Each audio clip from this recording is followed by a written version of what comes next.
Bom dia, irmãos. Privilégio muito grande, mais uma vez, estar aqui falando sobre a racionalidade da nossa fé. Porque tem gente que acha que crente crê em fada madrinha, doente, chupa-cabra, não é assim? E que a nossa fé não seria uma fé racional, alicerçada em evidências. Muito pelo contrário. Cremos num Deus que matou a cobra, mostrou o pau e a cobra morta. Não é assim? A nossa fé é plenamente baseada em evidências. Nós estamos ao lado da melhor ciência. A ciência que concorda com a palavra de Deus. A Bíblia é um grande livro de ciências. Várias ciências descritas na palavra de Deus, que têm sido confirmadas pelos fatos, pelas evidências. E hoje falarei sobre um dos temas talvez mais controversos da nossa fé. Noé, o dilúvio, a arca, os dinossauros. Será que temos evidências para esse grande evento? Será que seriam fatos ou boatos? Se você andar por aí, se você for numa aula, por exemplo, de química, física, cosmologia, história, o que dirão? Nossa, um dilúvio global? Absolutamente impossível. No máximo, local. Uma inundaçãozinha qualquer. Será? Então nós vamos passar por várias e várias evidências hoje. Falarei sobre Noé, a arca, o dilúvio e os dinossauros. Gente, tem crente que não crê em dinossauro. Acho que é plástico. Não é? Reconverta-se aos dados, irmão. Os dinossauros de fato existiram. Talvez existam até hoje.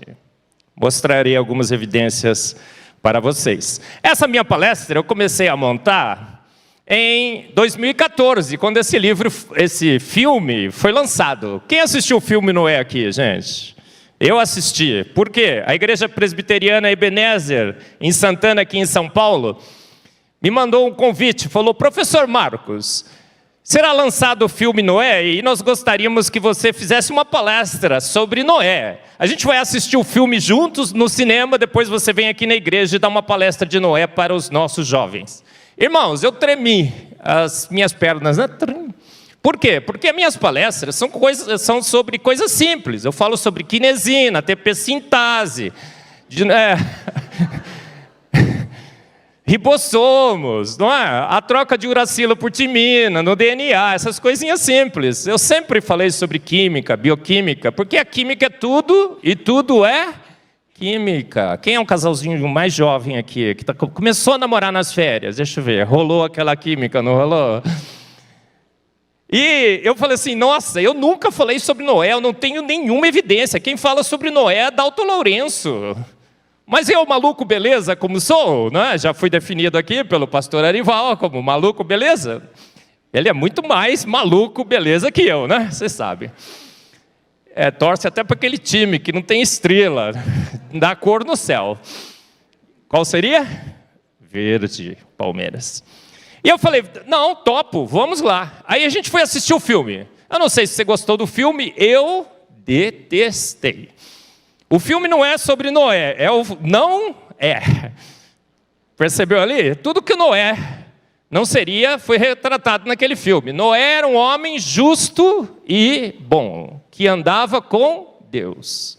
O Noé do filme não era nem justo, nem bom, e nem com Deus ele andava. É um psicopata. Aí eu pus no meu Face, coisa de ateu. Deu no que deu, porque o diretor era ateu. Eu comecei a montar essa palestra, dei essa palestra ali, e fui fazendo os upgrades, né? Updates. Então vocês estão assistindo provavelmente a versão 27.2 dessa palestra, tá bom? Conforme eu fui estudando, eu percebi que de fato os eventos bíblicos são verdadeiros. Irmãos, tem gente que não crê que a jumenta de Balaão falou. Olha, que difícil uma jumenta falar. Gente, vamos combinar? Quem que fez a jumenta? Deus. Quem fez os seres falantes? Deus. Deus fez o universo, Deus fez todas as formas de vida. Para Deus fazer uma jumenta falar, então é facinho, facinho, facinho, gente. Agora, você vai explicar a jumenta falando por forças naturais? Absolutamente não. A gente não pode explicar o sobrenatural com forças naturais. Tem gente que fica tentando explicar por forças naturais. Você acredita que um grande peixe engoliu Jonas? Você acha que não? Irmãos, Billy Graham já disse isso. Nem se a Bíblia dissesse que foi Jonas que engoliu o grande peixe, eu acreditaria, porque ele é Deus. Tem evidências que peixes podem engolir gente? Sim, mas Deus agiu aqui num milagre, um fenômeno sobrenatural. A mulher que vertia sangue, quando encostou em Jesus, Jesus disse: senti que de mim saiu poder. Que poder foi esse, irmãos? Gravidade? Forças eletromagnéticas? Força forte, força fraca do núcleo? Absolutamente não. É um poder que só Ele tem e só Ele domina. São forças além das forças naturais, que quando Deus coloca para agir, elas acontecem. Tem crente que não crê que Deus parou o sol e Deus parou a lua para que Josué vencesse a batalha. Irmãos, às vezes a gente fica pedindo alguma coisa para Deus, fala: nossa, é tão difícil, não é? Tão difícil. Será que Deus conseguiria fazer? Irmãos, para que um seu servo vencesse a batalha, Deus parou o sol e o exibido, o exagerado, ainda mandou escrever que ele também parou a lua. Sabe por que ele escreveu que parou o sol e a lua? Porque hoje nós sabemos, pelos movimentos de rotação e translação do sol e da lua, que a única forma de você parar o sol e a lua é parando o quê? O universo. É nesse Deus que você crê, irmão? Se é, diga amém, amém. É um Deus que diz: universo pare, e o universo para. Simples assim. Por que ele consegue fazer isso? Porque Ele é Deus. Se Ele falar: universo, dê uma cambalhota, o que o universo faz? Ele dá uma cambalhota, gente. A gente não pode explicar o natural. Tem esse livro, A Bíblia Tinha Razão. Quem leu? Eu li. Eu achava que era um grande instrumento de apologética. Mas o livro faz um grande desserviço à nossa fé. Por quê? Ele fica explicando os milagres com fenômenos naturais. Ele diz que a abertura do Mar Vermelho é porque tinha uma região rasinha, bateu um ventinho e abriu o mar. Irmãos, o que aconteceu? Deus ordenou o mar, abra. E o mar abriu. Se abriu, não é? Porque se fosse um ventinho, irmãos, o difícil seria explicar como que o exército egípcio foi todo afogado. Olha só, sensacional. Tem gente que acha que Deus não poderia ter criado o universo, então ele usou forças naturais, criou um Big Bang, e o Big Bang, lenta, gradual e sucessivamente, ao longo de bilhões e bilhões de anos, criou o universo. Tem crente Big Banguista. Irmão, se você é um crente Big Banguista, se converta à palavra de Deus. Ele disse: porque Ele ordenou e de pronto tudo foi criado. Salmos 33, 9, Salmos 33, 6 diz: pelo sopro de sua boca o universo foi criado, formado. Ele disse: haja o universo e houve o universo. A gente sabe que foi assim? Absolutamente sim. Por quê? Porque o James Webb agora trouxe as fotos. Irmãos, nós temos as fotos. O Hubble já tinha mostrado essa grande foto, que é o Hubble Deep Field. O James Webb agora, o novo telescópio, tem mostrado as fotos do início do universo, e o universo está prontíssimo. Exatamente como anuncia a palavra de Deus. Bom, mas o assunto hoje é Noé, a arca, o dilúvio e os dinossauros. Talvez esse seja o tema bíblico mais controverso, que quase ninguém acredita, hoje inclusive nas nossas igrejas. Se a gente fizer uma pesquisa com os nossos jovens aqui na IPP, eu acho que, não sei, como é que seria o placar. E aí, querido, o que você acha? Difícil. Gente, acho que foi local, foi alguma coisa assim, tá vendo? Só uma inundaçãozinha, né? Será que nós temos evidências? Irmãos, o dilúvio bíblico é um dos fatos históricos mais bem evidenciados na terra. Nós estamos afogados, abarrotados, atolados de evidências que um grande dilúvio ocorreu na terra, conforme relata a Bíblia, Gênesis. Não sei se você percebeu, mas as coisas na Bíblia são contadas muito brevemente, rapidamente, não é? Às vezes a gente fica perguntando, Senhor, poderia ter dado mais detalhes, não é? Mas ele conta rapidinho. 4 versículos de Gênesis são dedicados a descrever o dilúvio, pela sua importância histórica, filosófica e teológica. Deus gasta 4 versículos do livro de Gênesis para descrever o dilúvio, em detalhes técnicos, sóbrios, consistentes, coerentes. Para quê? Para que a gente pudesse fazer a prova. A Bíblia diz, fazei prova de mim, fazei prova da minha palavra. A fé é o firme fundamento, estáis sempre prontos a dar razão da vossa esperança. Então o dilúvio tem muita coisa para falar. Eu poderia falar aqui por horas e horas e horas, porque depois daquele filme, né, aquela palestra, eu fui expandindo o meu arsenal de evidências a favor do dilúvio. Mas como a gente não tem muito tempo, é até as 10h30, falarei sobre as 10 principais questões que se levantam em relação ao dilúvio e as evidências que confirmam esse grande evento que de fato ocorreu na terra. Olha, essas são as 10 questões que eu vou discutir com vocês. Não as lerei agora, porque discutirei uma a uma. Irmãos, se alguém perguntar para você como que todos os animais chegaram na arca, como é que você responderia essa questão? Nossa, veja bem, os cangurus, os koalas, os ornitorrincos da Austrália, como é que você acha que eles chegaram na arca? O tatu-bola do Brasil, a nossa jabuticaba, né? Em animais, como é que eles chegaram? Os naturalistas dizem o seguinte, só se criaram asas, só se tomaram Red Bull. Red Bull, será que é uma boa explicação, irmãos? Tomaram Red Bull, foram voando. Irmãos, como é que todos os animais chegaram até a arca? Hoje nós sabemos pela movimentação das placas tectônicas que a deriva continental, que antes nós tínhamos apenas um continente, popularmente conhecido como a Pangeia. Esse é um dos fatos mais bem documentados da Terra. Os continentes se encaixam perfeitamente. Dá uma olhada ali. É um jogo de quebra-cabeças, né? Você encaixa bonitinho, um Lego. A Bíblia já dizia que nós tínhamos apenas um continente antes, claro, em Gênesis 1, de 9 a 10, e disse Deus, ajunte-se em quantos lugares as águas? Num só mar, num só oceano. E apareça quantos elementos secos? O elemento seco. Chamou Deus o elemento seco? Terra, a Pangeia.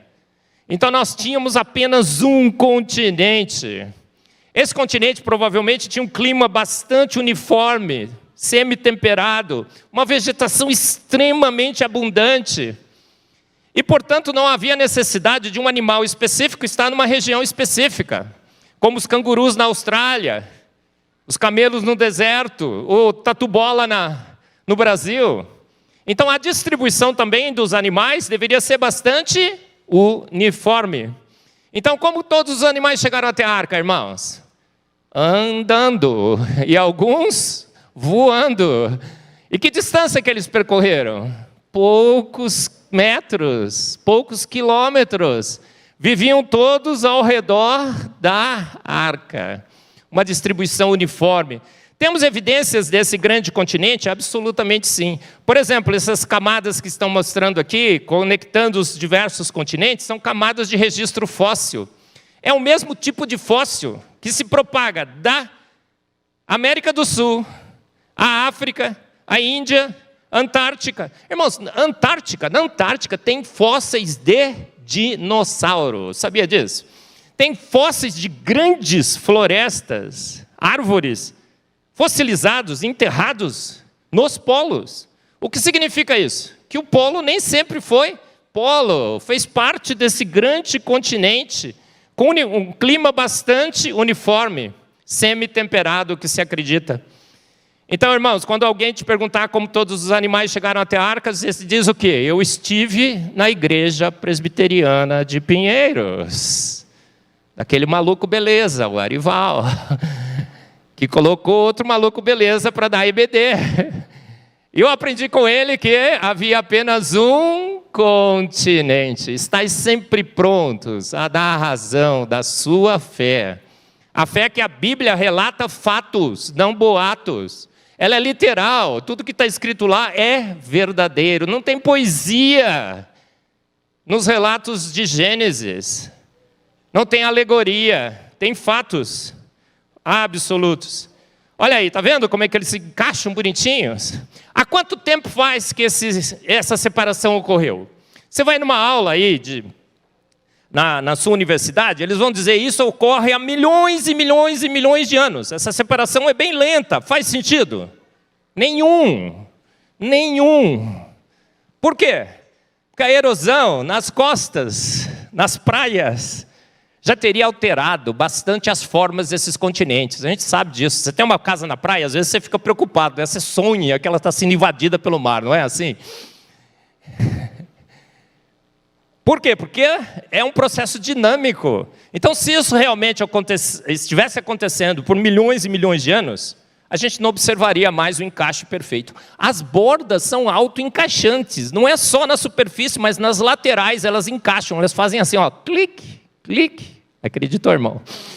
Que faz clique, clique. Significa, ok, então, essa separação ocorre há muito pouco tempo. Milhares de anos, não milhões. Irmãos, a Terra é jovem. O universo é jovem.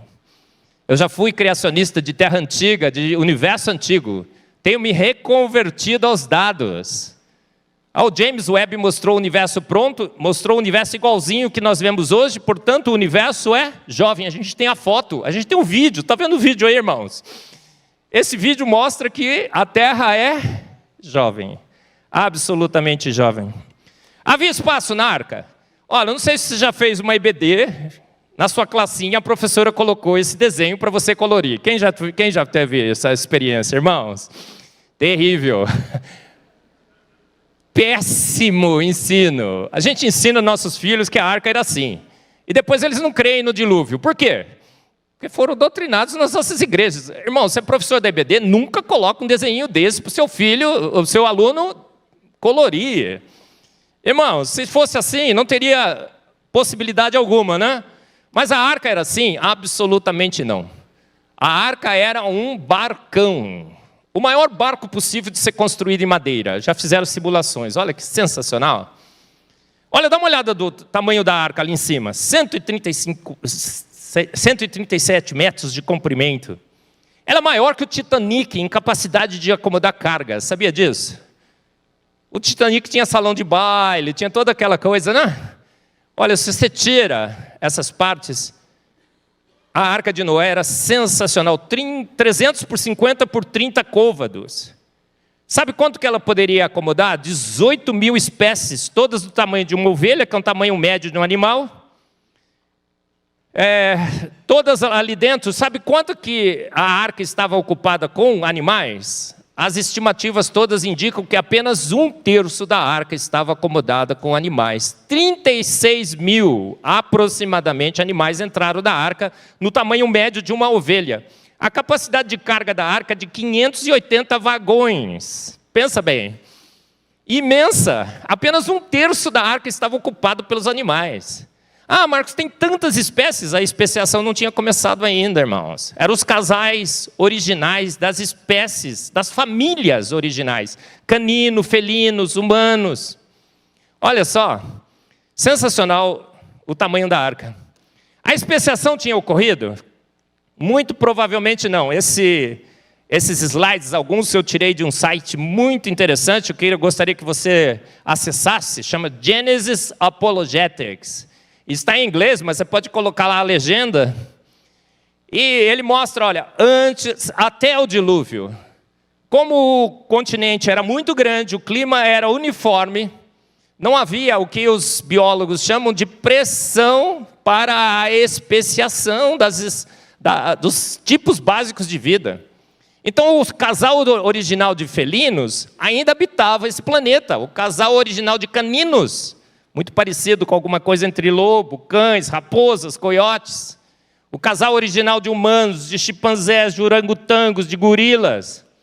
Então, quantos animais precisariam entrar na arca? A conta que se faz hoje, o melhor número que eu acho é 36 mil, no tamanho médio de uma ovelha.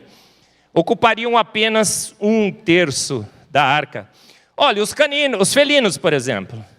Nós tínhamos leões, tigres, leopardos. Não, a gente tinha um casal original que Deus criou, com toda a capacidade de diversificação que nós percebemos hoje no DNA, é o overlapping genético, o splicing alternativo. Já ouviu falar sobre isso, né, irmão? Claro. Né, querido? Overlapping genético, splicing alternativo, toda aquela embaralhar, aquela informação zipada, encriptada que nós temos no nosso DNA, que nos preparou para a diversificação pós-dilúvio. Porque o mundo se tornou totalmente diferente. Continentes diferentes, regiões diferentes, florestas, desertos, polos. Olha só. Vários e vários cálculos são encontrados na internet, você pode procurar, eu pesquiso isso sempre. Vários livros, o Adalto fala muito sobre esses cálculos, todos eles indicando no máximo 50% da arca. Na média, 1/3 da arca ocupada por animais. Então, o que acontece? Sobrou espaço, irmãos. A esposa de Noé provavelmente tinha a sala de costura, tinha despensa, salão de jogos. Eu não sei o que eles jogavam, mas que tinha salão de jogos, provavelmente tinha. Espaço mais que suficiente para você também ter alimentos, feno para os animais. Eles eram todos herbívoros. Antes do dilúvio, se acredita. Eles passam a ser carnívoros depois. Porque na necessidade, o que a gente faz, irmãos? Todo vegetariano, na necessidade, se converte a carnívoro. Coloca seu bom vegetariano sem alface. Não vai dar. Olha, no Andes, quem assistiu Vivos, aquele filme sensacional que está passando agora? O que aconteceu? A gente até se torna canibal, na necessidade. Irmãos, um grande parque foi inaugurado em 2016 nos Estados Unidos, no Kentucky. Ark Encounter. Dá uma olhadinha no tamanho da arca, irmãos. Essa foto é da construção. Eu coloquei porque, olha, dá para perceber ali o interior e tudo mais. Sensacional, agora a gente tem esse Ark Encounter, é um parque temático nos Estados Unidos, do lado tem o Museu da Criação. Irmãos, não leve mais o seu filho para Disney, leve-o para o Ark Encounter. Lá ele vai ser, na Disney ele vai ser doutrinado, ideologia de gênero e tudo mais. No Ark Encounter ele vai ser informado de que a Bíblia tinha razão, sim, inclusive no dilúvio bíblico, global. Olha que arca sensacional. Antes da pandemia, a gente estava organizando, os dois malucos, beleza, Adalto e eu, visite o Ark Encounter com Adalto e o Eberlin. Gostou? A gente está querendo fazer isso de novo agora, em 2023, talvez 2024. Reserve a sua passagem para o Ark Encounter. Dá uma olhada, irmãos. Olha o tamanho da arca. Magnífico. Olha, imensa. Olha aqui a despensa. Percebeu? Olha os animais ali dentro, cabiam tranquilos. Bom, tudo bem. Agora a terceira questão. E os dinossauros? Agora sim, né, pastor? Né, reverendo? Né, reverendo? Ele nem olha para mim. Atenção, gente. E os dinossauros? Entraram na arca? Irmãos, o que você acha? Entrou ou não entrou? Não vou fazer essa pergunta, vai. Quem acha que os dinossauros não entraram na arca? Levanta a mão. Quem acha que entraram na arca? Levanta a mão. Quem não acha nada? Uma maioria aí. Olha só. Quem crê em dinossauro? Quem acha que dinossauro existiu? Levanta a mão. Quem acha que dinossauro não existiu? Não está querendo revelar, né, irmão? Irmão, será que eles entraram ou não entraram na arca? Tem gente que dá aula na IBD falando assim, não, eles foram extintos antes do dilúvio. Irmãos, será que eles perderam o dia? Não tinha o Google Calendar, agenda? Aí um virou para o outro e falou, oh crap, what's that today? Perderam o dia? Será, irmão? Será que os dinossauros estavam ou não estavam na arca? Aí você fala assim, não, Marcos, mas tudo bem, mas como é que o T-Rex coube, né? Olha aí. Será? O T-Rex cabia, irmãos, dentro da arca? Só ele ocupava tudo, né? Irmãos, quantos tipos básicos de dinossauros são conhecidos? Espécies de dinossauros são mais de 700. Sabe por quê? Eu brinco, né? O biólogo é assim, um dinossauro tosse assim, o outro tosse, diferentes espécies. Percebeu? Aí eu posso publicar um novo paper. Gente, espécies de dinossauros são quase 800, mas tipos básicos, famílias de dinossauros, varia um pouco esse número, mas 58. 58 tipos básicos de dinossauros provavelmente entraram na arca. Porque Deus mandou todo mundo entrar, e eu tenho evidências que eles saíram. Olha só, 58 tipos básicos. Dinossauro é tudo grandão? T-Rex, Brachiosauro, carnívoro. Irmãos, muitos deles eram do tamanho de galinhas, pequenininhos. E dinossauro? Dinossauro nasce de quê? De ovo. E qual é o maior ovo possível? É aquele ovo que você compra na Copenhague, nas Páscoas, paga R$5.000, né? Você já viu? Nem pergunto mais o preço. Não dá para fazer ovo muito grande. Então o T-Rex nascia como? Pequenininho. Agora ele é um réptil. O réptil cresce a vida inteira. Quanto tempo viviam esses dinossauros? Igual Noé. Os patriarcas que viviam próximo de 900 anos. Não é calendário lunar não, irmãos. Era ano de 365 dias. Eles viviam 900 anos, então cresciam a vida inteira. Agora, você vai colocar os dinossauros na arca? Que idade você colocaria? Recém-nascido, juniores, adolescentes, jovens, meia-idade ou PC? Sabe o que é PC, querido? Pé na cova, entendeu? Que idade você colocaria, irmãos? Entre adolescência e juventude, daquele fervor reprodutivo, não é? Exatamente assim. Como é que tamanho que seria um T-Rex no fervor reprodutivo? Irmãos, assim, você viu naquela foto lá no Ark Encounter? As contas nos indicam que 58 tipos básicos, casais de dinossauros, ocupariam na arca o quê? Um quarto da arca. Um quarto, uma sala. Eu brinco, você chegaria na arca e dizer assim, eu quero visitar os dinossauros. Ele entraria no diretório, não é? Olha, segundo andar, setor B, sala B57. Percebeu? Caberia, irmãos, tranquilo na arca. Eles, todos, a maioria já eram pequenos. E os grandões nasciam pequenos, de ovos. E foram colocados bastante jovens na arca. Olha aí, tá vendo? Esse é um brachiosauro. É uma simulação do Ark Encounter. Eles saíram da arca? Sim.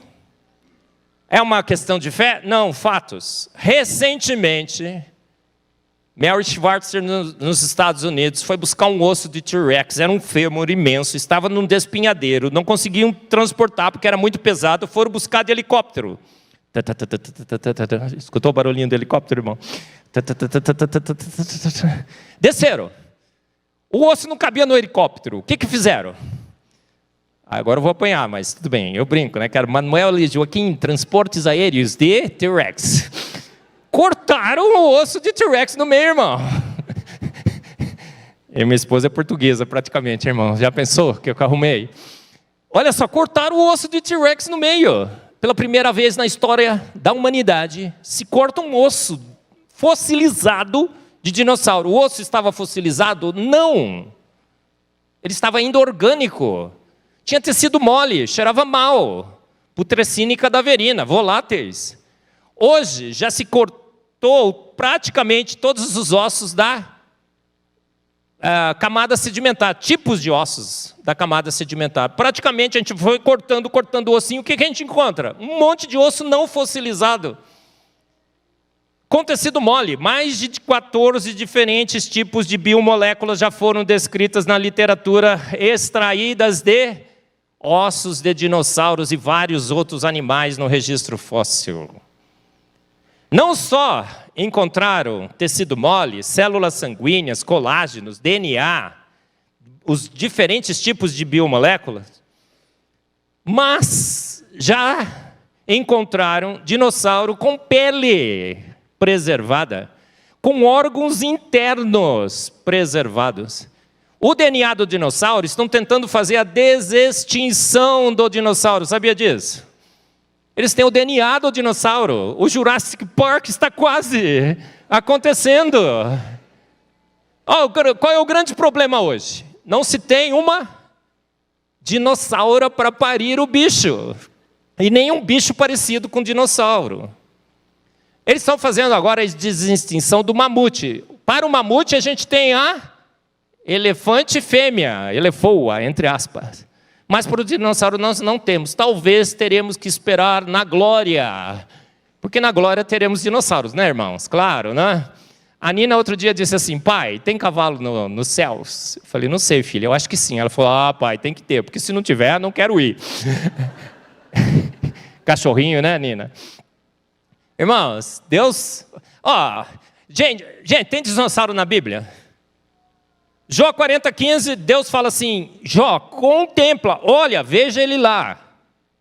O bimote. Sabe o que é o bimote? A descrição hoje?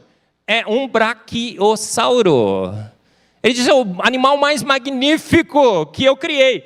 Irmãos, qual é o animal mais magnífico conhecido? Os dinossauros. Tem alguém que chega perto? Não. Aí depois ele falou Leviatã, que cuspia fogo. Mas Deus, é muito difícil cuspir fogo. Irmãos, para Deus cuspir fogo é facinho. Olha, a vaca produz metano, que não contribui para o aquecimento global. Diga-se de passagem. Ela come grama, ela é neutra, mas ela produz metano. Agora, para Deus colocar um sisteminha para... Facinho. Até o besouro bombardeiro, ele espelha uma mistura de hidroquinona com água oxigenada. Fantástico. Tem bicho de LED. Olha, então nós temos aqui evidências e mais evidências de que os dinossauros... Olha, está vendo esse osso? Ele não está fossilizado, é um osso de dinossauro. Está vendo aquele branquinho no centro? Colágeno. Eu não sei se tem algum médico aqui, né, pessoal da área médica. Você sabe que colágeno, ele não sobrevive muito tempo fora de um ser vivo. Principalmente, ele não mantém a sua elasticidade e a sua plasticidade. Esses ossos têm colágeno plástico e elástico. Tem vários vídeos mostrando isso. Vários ossos de dinossauros. Os dinossauros foram extintos? Eu acho que sim, mas eu não tenho certeza. 1/3 da superfície do planeta Terra nunca foi investigado pelo homem. Nós temos os sumidouros, aquelas coisas assim, né, por debaixo da terra, imensos, que nunca ninguém entrou. E eu vivo sonhando que o monstro do Lago Ness será encontrado. Você também, né? O selacanto tinha sido extinto há 200 milhões de anos. Encontraram ele nadando nos mares. Um monte de bicho que se acreditava já estarem extintos estão reaparecendo. Então eu acho que foi extinto. Mas eu sonho no dia em que eles serão reencontrados. Por que os dinossauros morreram? Antes eles eram herbívoros. Irmãos, T-Rex era carnívoro? Vamos combinar. Já viu o T-Rex? Gordão. Bracinho curtinho. E já encontraram a arcada dentária de T-Rex intacta. E foram estudar a estrutura, é uma estrutura muito fraca. Muito provavelmente uma estrutura para animal herbívoro. Se o T-Rex desse uma mordida assim, o que aconteceria? Não iria para o inferno. Por quê? No inferno nós teremos o quê?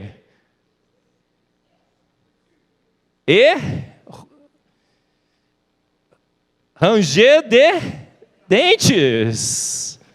Ele ficaria banguelo, irmão. Absolutamente. O T-Rex não tem estrutura de animal carnívoro.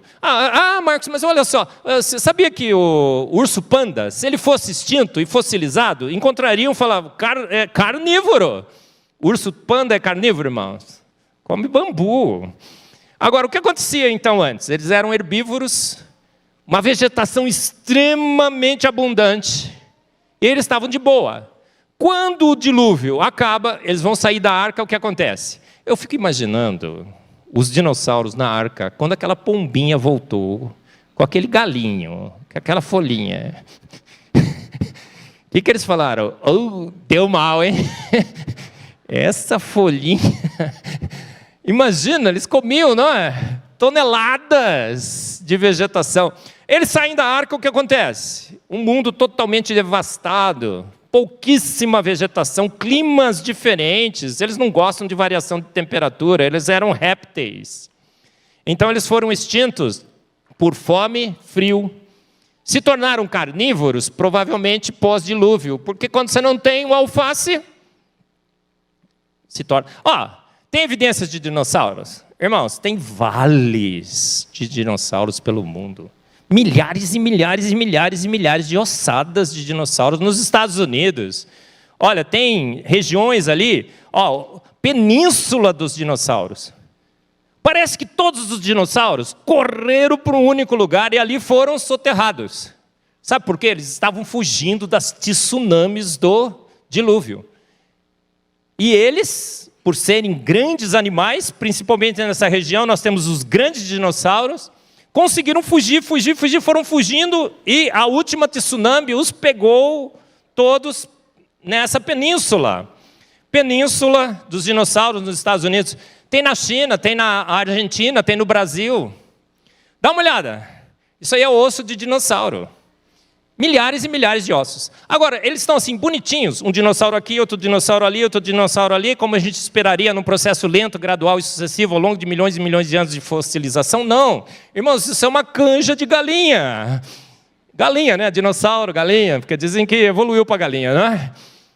Tudo misturado. Ou seja, o registro fóssil e os vales dos dinossauros só se explica à luz da Bíblia, à luz do dilúvio bíblico. Sabia disso? O registro fóssil não faz o menor sentido no naturalismo. Faz todo o sentido à luz do dilúvio bíblico. Irmãos, defenda a sua fé. Levante a sua cabeça, pegue a sua Bíblia na mão e fala, olha aqui as evidências. O registro fóssil não faz sentido à luz do naturalismo. Os ossos mais pesados estão no fundo. Os mais leves no topo. O que significa? Foram sepultados em lama fluida, bastante água. Olha, isso é um osso de T-Rex. Você vai lá nos Estados Unidos, em Hell Creek, por exemplo, você pode caçar um osso de T-Rex. Vamos fazer uma excursão, irmão? Aquele dia, aquela excursão lá para o Ark Encounter, a gente vamos caçar um osso de T-Rex. Tem vários vídeos na internet, o cara vai lá, começa a cavar e ele está ali, na superfície. Está fossilizado? Não. Você vai no laboratório, corta, tem vídeos. O que aconteceu depois? As águas retrocederam. Nos Estados Unidos, indica, tem várias simulações nos Estados Unidos, porque é lá onde eles fazem as principais simulações. As águas retrocederam e levaram toda a matéria orgânica para o Golfo do México. Por isso que nós temos tanto petróleo no Golfo do México. Aí você vai falar assim, Marcos, petróleo com dilúvio? Sim. A única forma de você explicar tanto óleo debaixo da terra é com o dilúvio bíblico. Marcos, mas precisa milhões e milhões de anos para produzir petróleo. Eu sou químico. Tem engenheiro químico aqui também, né? Cadê? O Dimas, você está aqui? Filho também. Você hoje vai no laboratório, aquece matéria orgânica com pressão e temperatura, em poucas horas você faz petróleo. Então nós temos a origem do petróleo, carvão. Grandes florestas soterradas no dilúvio. Não faz sentido um processo lento, gradual e sucessivo ter produzido todos esses depósitos de carvão que nós temos na Terra. Nos Estados Unidos tem uma região muito interessante. Esse tipo de dinossauros, Maiasaurus, tem uma região que tem aproximadamente 10 mil ossadas de Maiasaurus soterrados naquela região. Todos adultos. Faz sentido, irmãos? Todos adultos. O que era? A reunião do Clube PC? Não, né? Sabe o que acontece? Eles estavam fugindo. E quando você foge, o que acontece? Os animais deixam para trás os seus filhos. Até a gente de vez em quando. A engenharia da arca flutuaria carregada. Como é que você acha que a arca, em termos de engenharia, se comportaria? Será que ela seria estável? Será que ela seria resistente e principalmente confortável? Porque eu fui pescar, né, faz uns dias atrás com um sobrinho meu. O barquinho fez assim, ele já cevou a região ao redor, entendeu? Não dá, você fica enjoado, já pensou? Foram fazer umas simulações, porque todo curso de engenharia naval, quando tem os TCCs, a maioria dos alunos querem fazer o quê? Simulações com a Arca de Noé. E já fizeram muitas, tem artigos publicados, um desses está mostrado aí. Sabe o que acontece com a Arca de Noé? Ela tem máximo conforto? Não. Máxima estabilidade? Não. Máxima resistência? Não. O que ela tem? O melhor compromisso entre essas três características. Todo engenheiro sabe que para um sistema multifuncional, você não pode otimizar uma única função. Teu carro ela tem o máximo de consumo, eficiência em consumo, máximo de conforto, máximo de resistência? Não, tem um bom equilíbrio entre essas três características. Olha a Arca de Noé, está vendo ali? Ela está exatamente no centro. Sensacional, significa que foi um engenheiro que projetou a arca. Um engenheiro que maximizou o melhor conjunto das três características. Durante a Segunda Guerra Mundial, houve uma grande necessidade de transporte de carga pelos oceanos. Fizeram os cargueiros e usaram que proporção? 300 por 50 por 30. Plágio, irmãos. Copiaram a Arca de Noé. A melhor dimensão possível. Sensacional. Gênesis é alegoria? É poesia? O relato bíblico de Gênesis pode ser entendido como uma descrição poética de algum evento que a Bíblia talvez quis fazer? Absolutamente não. É um relato sóbrio, técnico, consistente e principalmente coerente. A coerência do relato de Gênesis é sensacional. É coerente com a engenharia, coerente com as melhores dimensões possíveis para a arca. Está escrito assim, ó, faça-lhe um teto com um vão de 45 centímetros, entre o teto e o corpo da arca. Coloque uma porta lateral na arca e faça um andar superior, um médio e um inferior. Irmãos, você fica lendo a Bíblia, às vezes fala, Senhor, tanta coisa importante que o Senhor poderia ter dito, né? E o Senhor fica dando detalhes da arca, porque eu quero saber. Ele podia assim, ó, mandei construir uma arca, pronto e acabou, não foi? Não seria... Por que ele quis pôr os detalhes, irmãos? Para que você cresce. Para que te desse razões. Por que Jesus fez os milagres? Para mostrar que ele era Deus. As profecias foram feitas para que nós entendêssemos que Jesus era o Cristo. Entendêssemos, não crescemos. Entendêssemos que Jesus era o Cristo. Pelas profecias que nele foram cumpridas. Gênesis não tem nenhum aspecto poético de alegoria. É um relato técnico, principalmente em relação ao dilúvio. Ah, mas Marcos, cobriu o Everest. Outro dia eu estava assistindo um podcast, os nossos jovens assistem. Eles divulgam nas nossas conferências de jovens esse podcast. E esse podcast disse, não pode ter ocorrido o dilúvio. Olha só como é que poderia ter encoberto o Himalaia, o Everest. Maldito o homem que confia no homem que não lê a palavra de Deus e não estuda a ciência nesses podcasts. Irmãos, tinha Himalaia e Everest antes do dilúvio? Absolutamente não. Era um único continente que a deriva continental ainda não tinha ocorrido, o arraste das placas tectônicas. Então, provavelmente, os montes, Everestes e Himalaia e tudo mais, as cordilheiras existiam? Não. A gente não sabe como que é, porque, infelizmente, Noé não tirou uma selfie.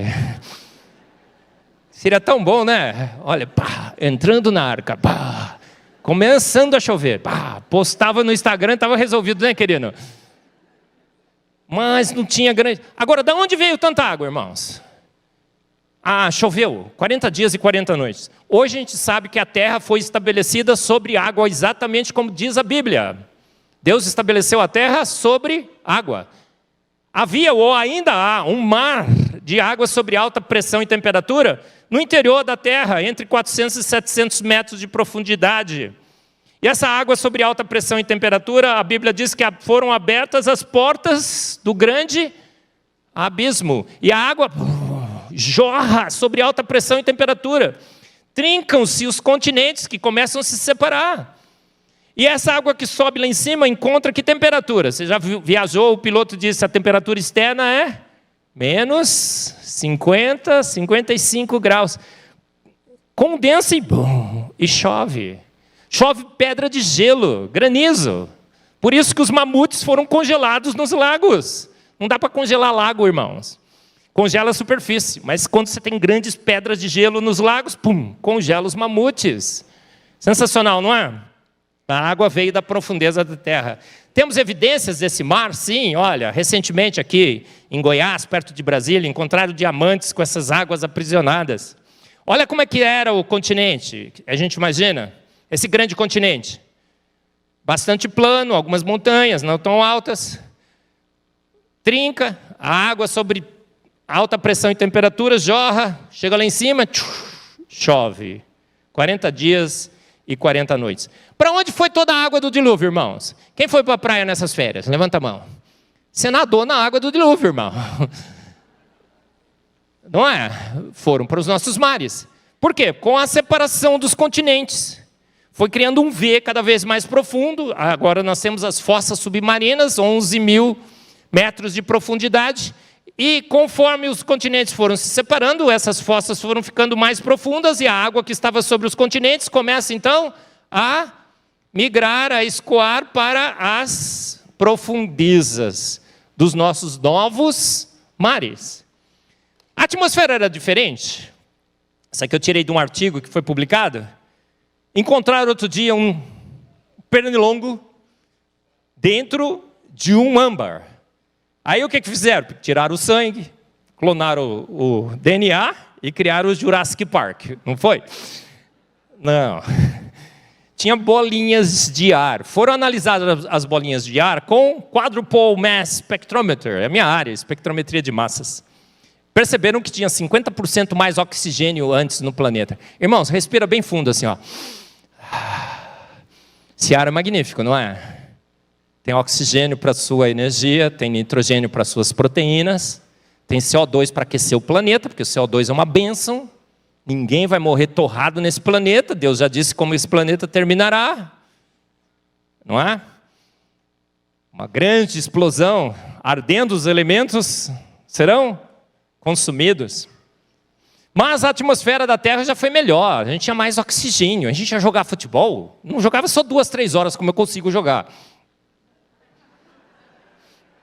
Ninguém acreditou. 3, 4, 5 horas, né, Dimas? Jogava. Estava procurando você, lá no negócio do engenheiro químico. Muito mais oxigênio, 50% a mais. Olha, diminuiu a quantidade de oxigênio. Uma consequência do dilúvio. A datação com carbono 14 foi afetada? Sim. Se aconteceu um dilúvio, sim. Olha, raios cósmicos que batem no nitrogênio, transformam em carbono 14, faz parte do ciclo do CO2.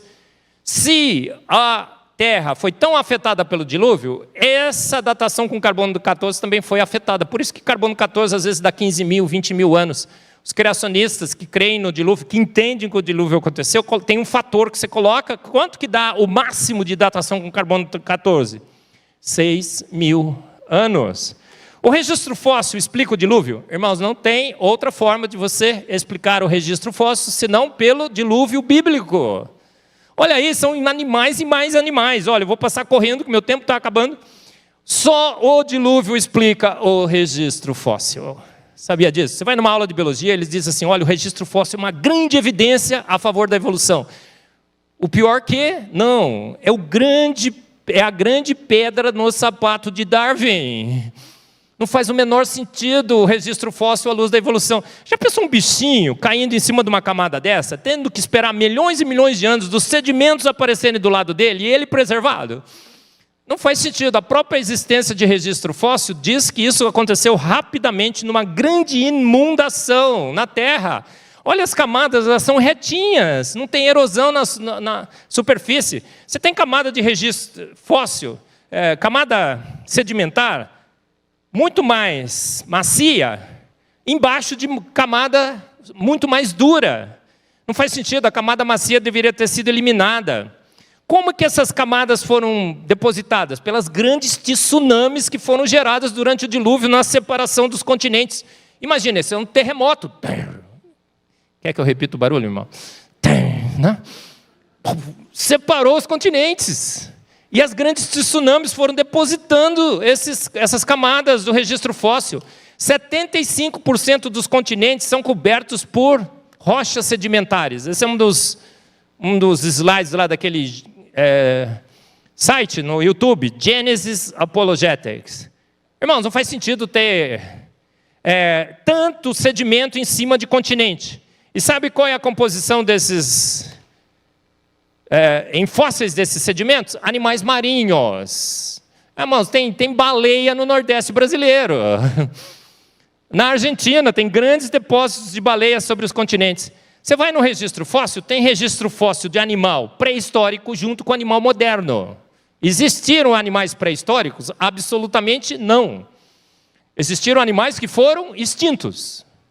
Mas olha, você encontra dinossauro junto com galinha, com tartaruga, animais modernos com animais pré-históricos. O que significa? Eles todos foram depositados juntos, no mesmo evento, o dilúvio. As camadas são lisinhas, bonitinhas. Olha lá, no Grand Canyon você vê isso. Tem um outro site muito legal, chama Is Genesis History. Já assistiu? Fantástico esse documentário. Está traduzido para o português, gente. Assista. Seria Gênesis História?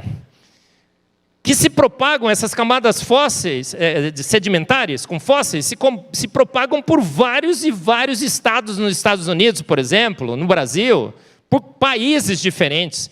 Tudo retinho, bonitinho, como eu disse para vocês.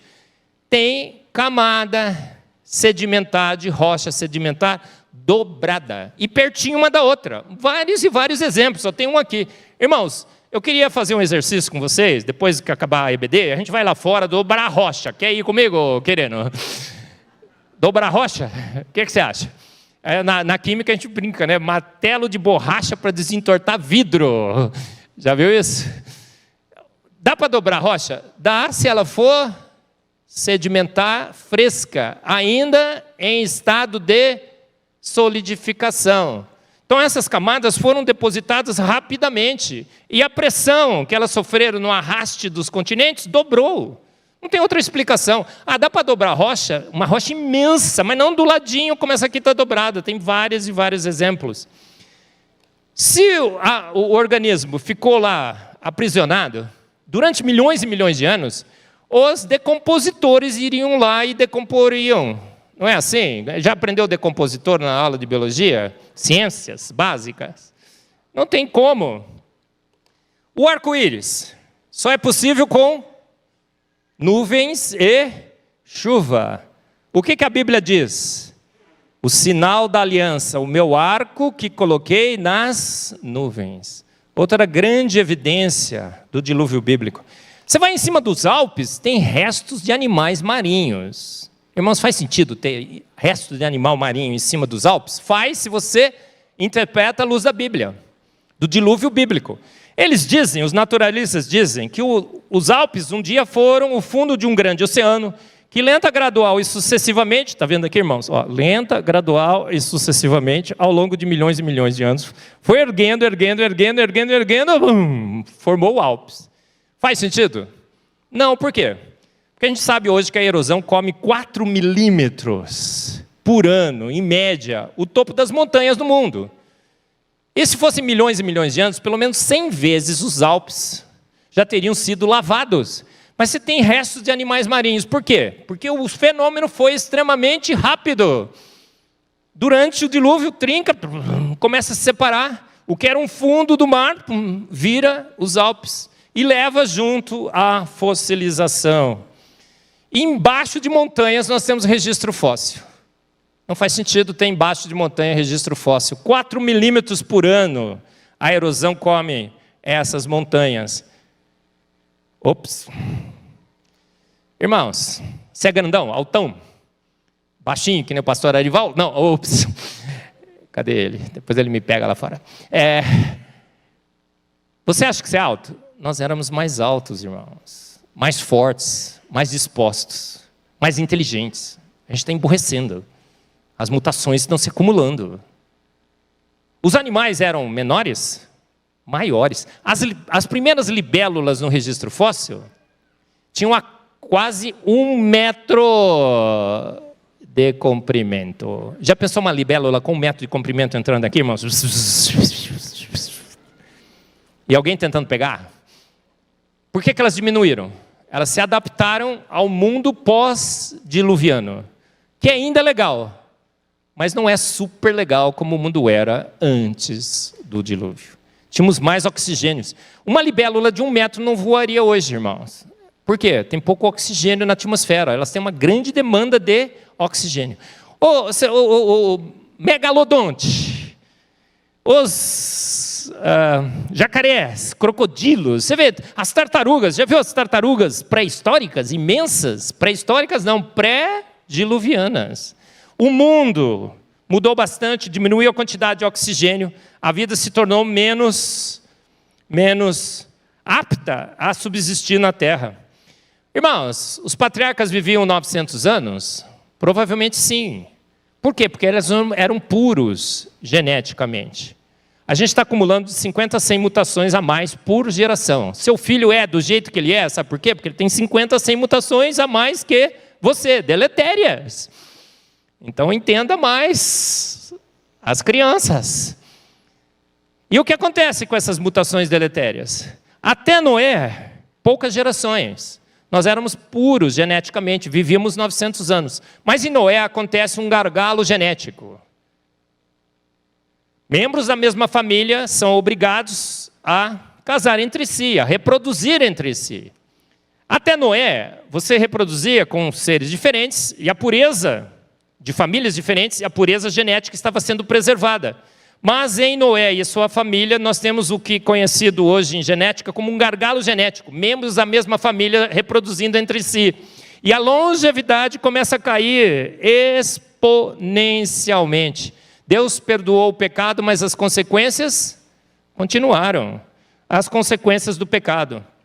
E olha, é um decaimento exponencial. Fizeram cálculos, 96% exponencial.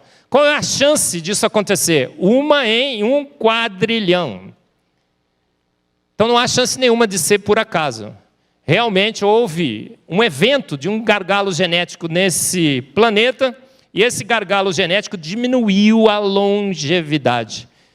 Tanto que há poucos anos atrás, nós estamos vivendo muito pouco. Tem uma reportagem muito legal que eu coloquei um dia no meu Face, dizia assim: um caminhão invadiu uma casa e matou uma velhinha de 45 anos.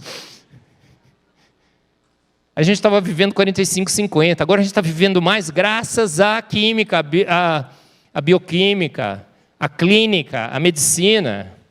Está aliviando um pouco esse problema, mas estava. Nos Estados Unidos, anos passados, já diminuiu a longevidade de novo.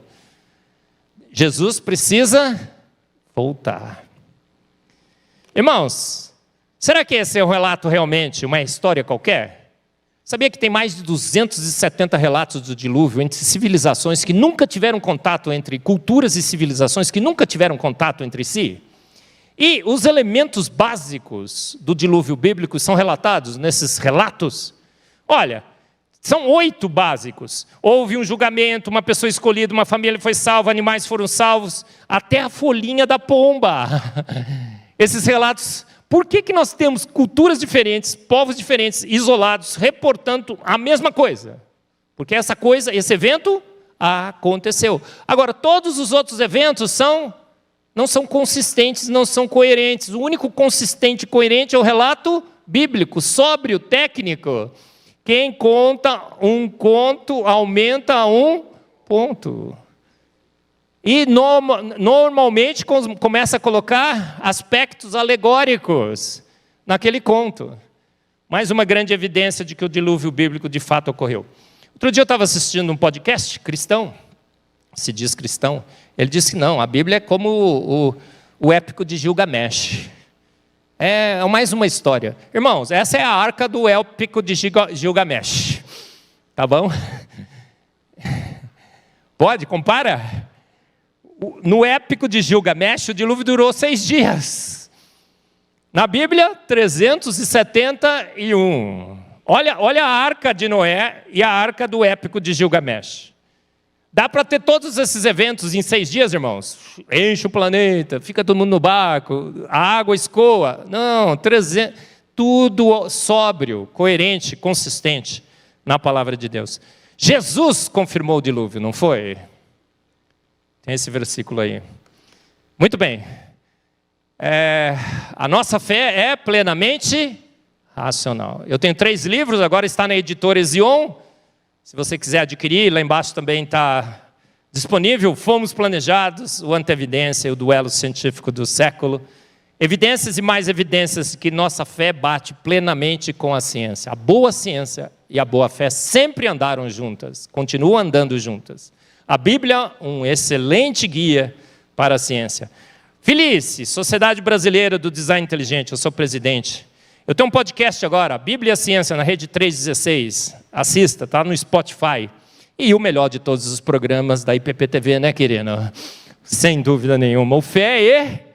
Concorda, querido? Você apresenta o Notícias do Bem, ó. Ah, maravilha. Nós dois, né? Primeiro lugar, empate técnico, fechou. Gente, um pouco de ciência te afasta de Deus. Muita ciência te aproxima. Muita ciência te aproxima da Bíblia. Muita ciência te faz respeitar ainda mais a palavra de Deus. Um grande guia de ciências. A Bíblia não é um livro de ciências. Se alguém te perguntar, você fala, é sim. De várias e várias ciências. É o melhor relato sobre a história da Terra. Olha, todas as cidades descritas na Bíblia, de fato, existiram. Muitas que foram dúvida para a história. Aí a Bíblia fala de uma cidade, a Jerusalém Celestial. Você duvida da Jerusalém? Não, você tem certeza que ela existe, porque todas as cidades descritas na Bíblia existiram. Por que a Jerusalém Celestial não existiria? E lá andaremos em ruas de ouro, com o nosso Mestre Jesus. Amém. Um pouco de ciência nos afasta de Deus, muito nos aproxima. E essa é a minha família, linda, maravilhosa. Fizemos um upgrade aqui da foto. Noé, dilúvio, a arca e os dinossauros. Fatos ou boatos? O que você acha, irmãos? Mais lei do que a lei da gravidade. Muito obrigado, irmãos.